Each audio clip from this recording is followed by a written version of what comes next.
Penn State is off to the college football playoff semifinals after defeating Boise State, and they're going to take on Notre Dame in the Orange Bowl. We have a big show ahead dissecting the Nittany Lions shutting down Heisman runner-up Ashton Jeanty and what the big picture looks like now for Penn State as they're in the Final Four. Nittany Nation Overtime is next. The money is talking, I'm flowing, it's coming in just how I drew it. Yeah, you know what it is. Hey, we doing it big. Look up, there's no limit, no, we cannot settle for this.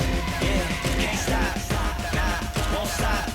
Yeah, it's been on live. You don't believe it, just watch.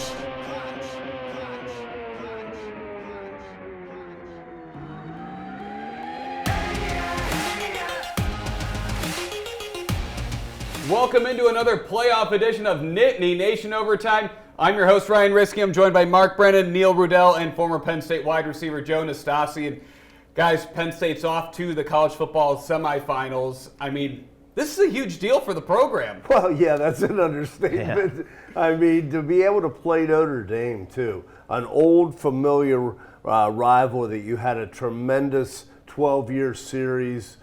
These teams have played 19 times. They're tied up at 9 with one tie. But, you know, when you were playing Notre Dame, national championships were on the line. And here you go again. A team that really, I think, is beatable just like the other teams have been. It's just been a really exciting playoff so far. Yeah, one of the cool things, flying back, I mean, all the people wearing Penn State gear and so proud about Penn State football and even around State College. I mean, typically you have a lot of that, but it seems like it's even elevated like another level. And I remember what people telling me, I first started following Penn State football in the early 80s, and when people were saying how much of an impact that first national championship made in terms of growing the university, people getting behind the program. And I'm not sure if they're going to win a national championship, but I think getting to this level, the Final Four that they've not been able to get to in quite some time, I think it's really going to elevate the program overall. Yeah, what a great start. I mean, when I say that great start into the 12-team playoff, it's been exciting. What a wild ride, having that first home game and just the way everything lined up. All the teams that were in it, I was talking to some people about the Monday quarterback saying this team didn't belong, that team didn't belong.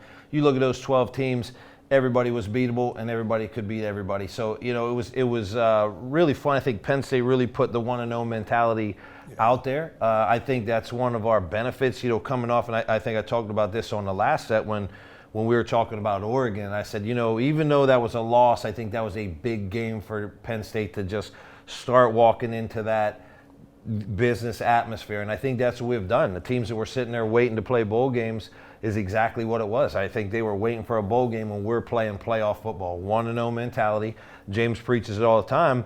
And, here we are. And now we're going into another one. Again, but these four teams have done that. The teams that are in here right now are all 1-0 mentality. So the ball's going to have to bounce the right way. We're going to have to play good defense and run the ball well. And one thing that's been made a big light of is Penn State's path to getting to potentially to the championship, except you still have to win those games. Just because you might have a favorable path, you have to take care of business, and Penn State has done more than that. Is anybody arguing now that it's not the four best teams? I mean, after the way Oregon played against Ohio State, I don't think you can honestly say that. So for all of the grousing, when the seedings came out and who should be seeded where, and this team's too high and this team's too, it worked out. Well, it does. I'm sorry, Neil, but I mean, you could talk about this the whole show, but when you look at the teams that were in, those were the 12 teams that should be in, because you can pick, like you said, you could poke holes in all the other teams that didn't get in. But when you look at this, I mean, let's say you did a 16 team and all 8 got the home game. That would really be the only difference right now. Those teams that sat around and waited, they could have beat anybody as well. It's just that you can't say, well, Ohio State didn't deserve to be there. They just walked right through Tennessee and Oregon, right. But that's because Ohio State's a really good football team. Penn State did it because Penn State's a really good football team. That's why we're where we're at right now with those teams. I mean, they'll examine the system and see if there's some tweaks moving forward. But how about these four brands? Yeah, I mean, exactly. My God, when this committee sat down and said, who these four teams that we're going to end up with, talk about, a heavyweight division. And, to your point, which I think is cool, because Penn State football has been really built on history. And yet, other than Joe's team in '94, Right. which deserved to be there, they have not won a national championship now since 86. Yeah. So that's Well, I would 40 put it- years. So kids that are in their 20s and 30s have not experienced That's right. this. Yeah, and let's be clear, '94 should have won a Yes, national title, absolutely. at least part of it. But we're still, Or at that's least how old played you for are, it. Joe. Yeah. That's well, how hey, long ago now. Here's the thing. I already told Dante, I said, we win the title, the ring's going to fit my finger because we got robbed in '94, so I'm There you taking go. the championship ring. That's the way it's going to work in my house. You could have one of those, NIL suits going back, retroactive. I'm just something, yeah. I'm going to go talk to Courtesy and see what's going on. And one thing that I kind of thought was interesting from the way the bracket played out, all 4 teams that had the first round bye lost their first game, and I think they went 26 days without playing a game. You kind of wonder how that impacted them. Yeah, I mean, different approaches, with coaching and rest and rust. And that's one thing. You see it in the NFL also, yeah. The Chiefs sat there, they're going to basically be down for a couple weeks before they roll out Mahomes again. One other thing that I noticed, in going into the Oregon game, everybody seemed a little tight. I mean, Franklin seemed like he was a little bit tight. These last couple weeks, he has seemed really loose. I could a quick story from the bowl practice down there.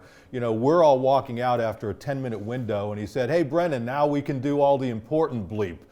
Just messing with me a couple days before the game. And I'm not saying that's loose. The players were loose. And I think maybe they got a little tense for that Big Ten title game and said, you know what, especially with your head coach, project that it is not overwhelming, that you belong, and that you're approaching this like a regular game. The Oregon game, I go back to that Oregon game. The reason I say that is just the way it fell on us because no one expected it.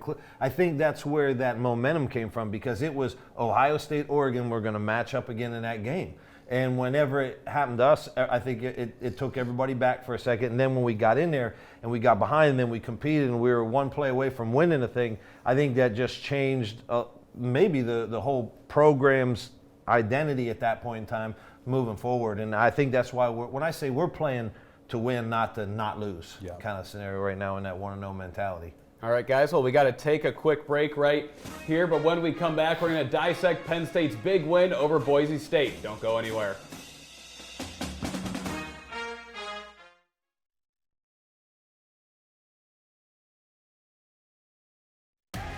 You're watching Nittany Nation Overtime.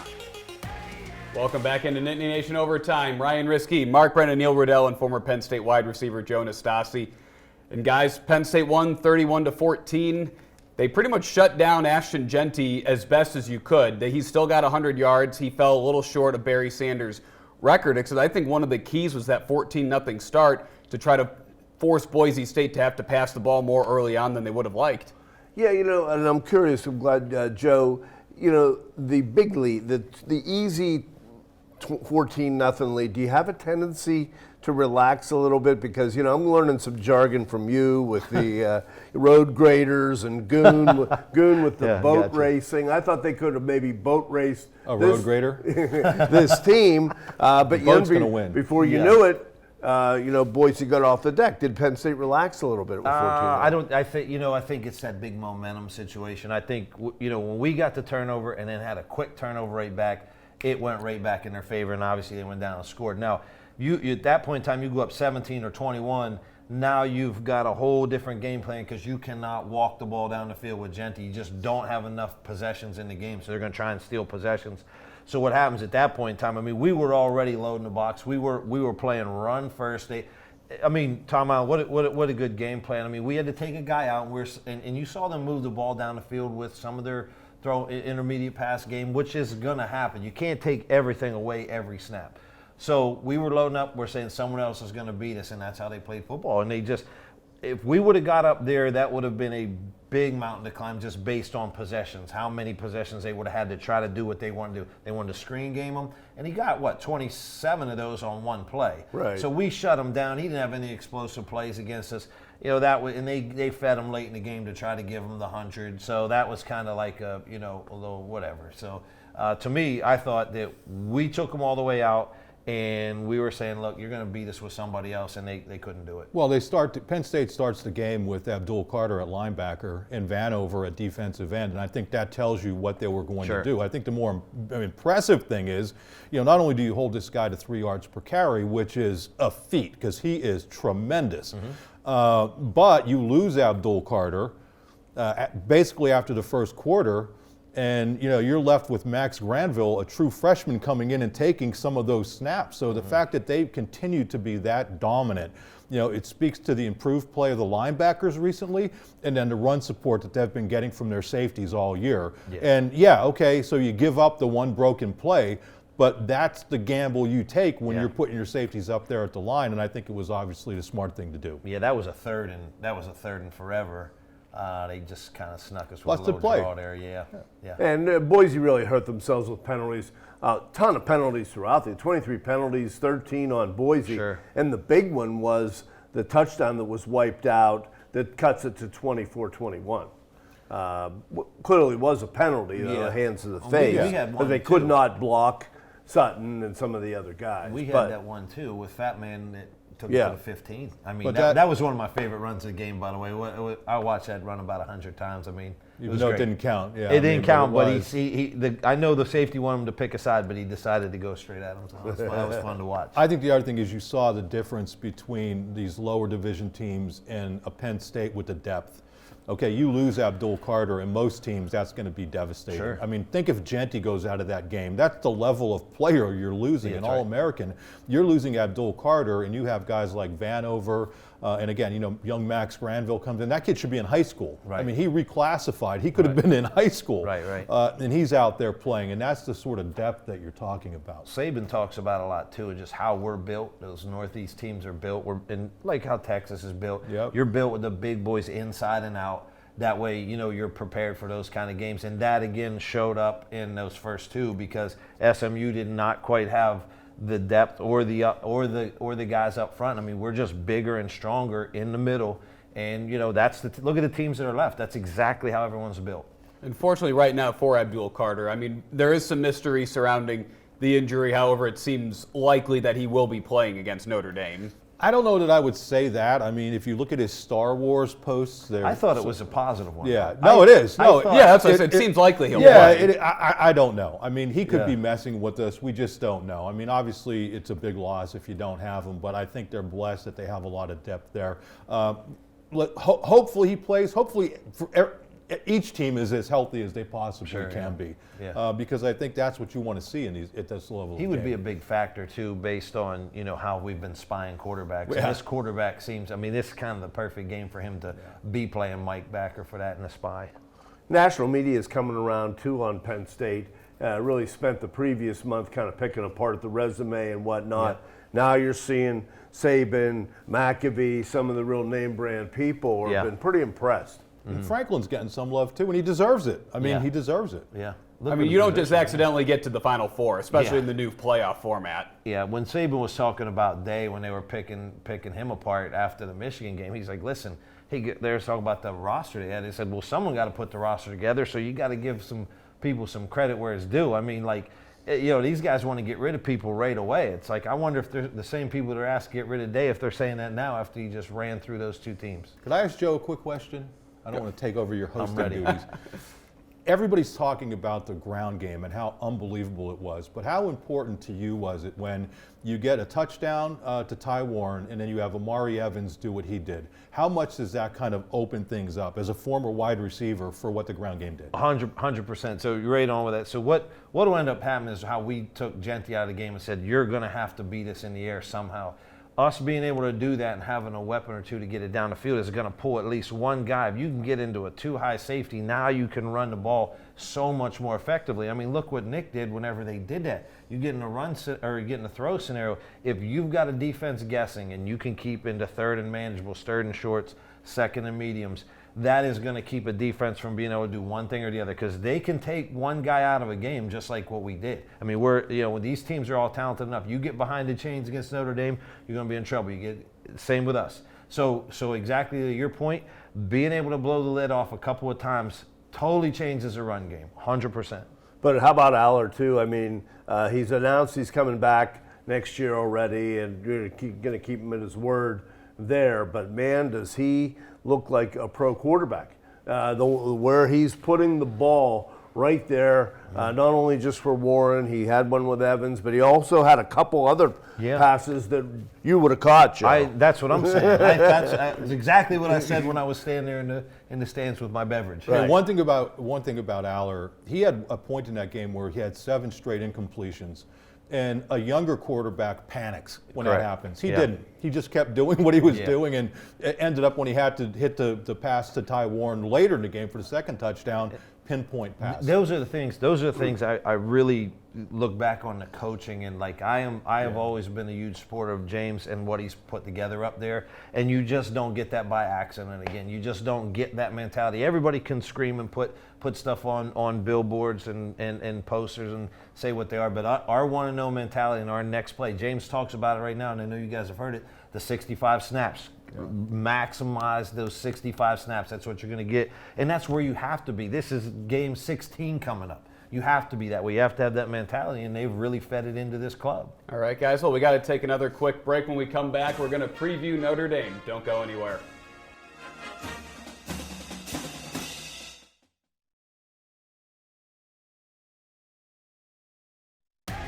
You're watching Nittany Nation Overtime.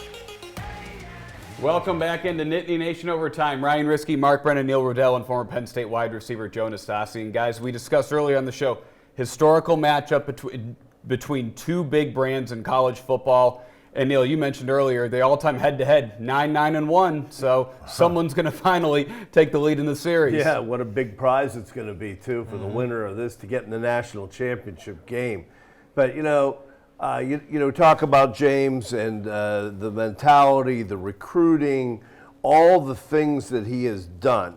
Hey, we know there's things that he hasn't been able to do, at times with Ohio State, and maybe that opportunity is coming. But let's give credit for all the things, the stage that they're on, and considering where the program had to overcome, over the years. I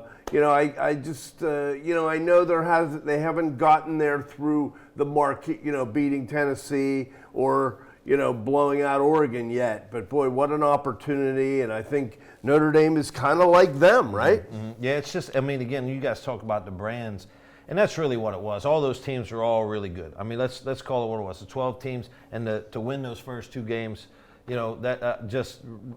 great for Penn State, great for, like you said, the camaraderie, the fans, the town, the environment, everybody that's in the blue and white. And I agree. Here's another step, and just where we were a handful of years ago, like you said, kind of left for dead, and then where we're at right now. I think people have convenient memories, but man, I'm really excited, proud of the team, proud of the program we put together, and I'm just excited for the next step. Again, what a game to have these two teams going at it, and even like the Texas and Ohio State.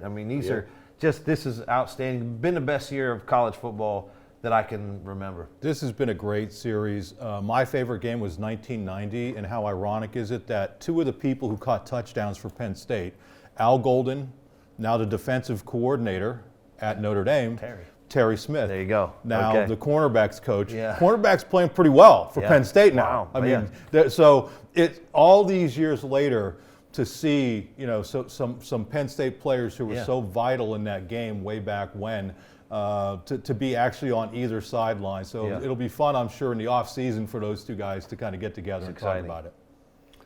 So here you are, you come out of the Boise State game. I'll be curious what kind of strategy you're going to play. Notre Dame does not throw the ball that well up the field.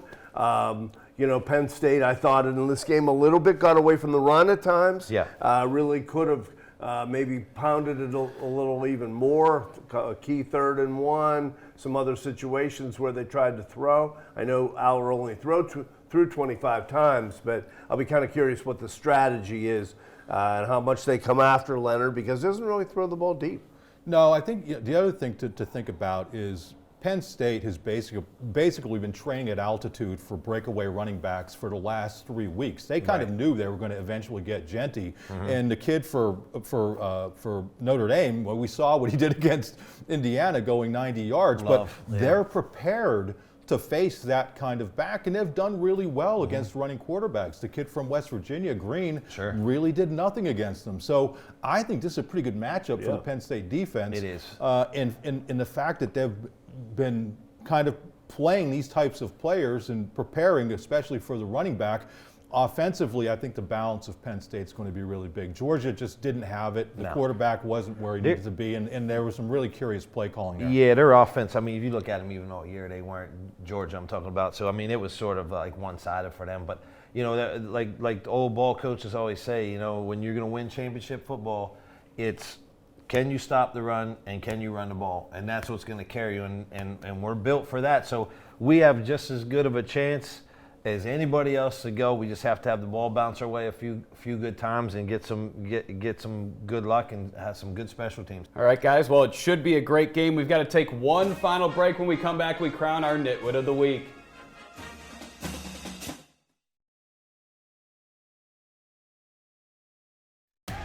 You're watching Nittany Nation Overtime. Nitwit of the Week, and looks like the guest got another one there last week. Shane McGregor came through in the clutch. Okay. He picked it 31-13. He was right almost on it. Wow, pressure's on. Good job, Shane. Pressure's on. Okay, here we go. I'm still well in the lead, though. I did see that, but He said modestly. Let me He needed Clay's help. Smaller. And Riley. All right, man, here we go. I'm just going to come right out and say it. We're going to have a funny looking score, but it's going to be Penn State 23, Notre Dame 20. Okay, you know, I'm looking at Notre Dame's schedule. I just think Penn State's played tougher games. The ACC and Army Navy that Notre Dame beat up on. I'm going to say Penn State a little more decisive, 31-20. Ooh, I like it. Wow. If Penn State turns the ball over, if Penn State basically does what Georgia did, anybody's going to lose because Notre Dame's a well-coached team, but I think Penn State has more talent overall. And, Neil, I'm with you. I'm surprised you went that big, but I'm going to go 34-21. All right. I think it's going to be a close game. I think it's going to be a good one. I'm going to go Penn State wins this 27-17. All righty. Okay. All right, there you have it. Yeah, good luck to your pick. Yeah, I hope you're right. I want to calm down a little bit. Penn State's off to the Orange Bowl to take on Notre Dame. We'll be back on next Sunday to recap the game.